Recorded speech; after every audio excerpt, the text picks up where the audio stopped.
This is the Lone Crater YouTube. We hope this video helps. You start in the camera app, swipe to cinematic and frame your subject now. Choose 1x or 2x to control background compression and depth effect.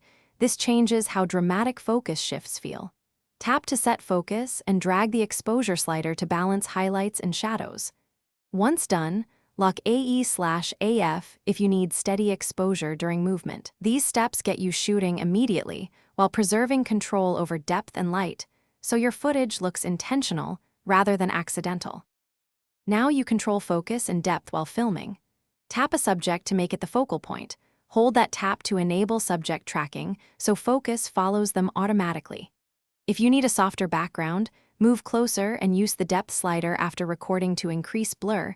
This simulates a lower F number. Make sure to use a tripod or stable stance and the grid to keep composition aligned.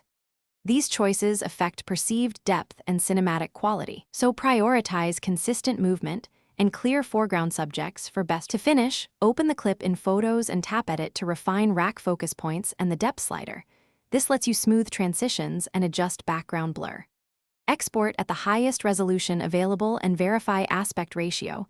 Use 16:9 for widescreen. If you encounter focus jitter or hunting, stop and relock focus or change to a steadier setup.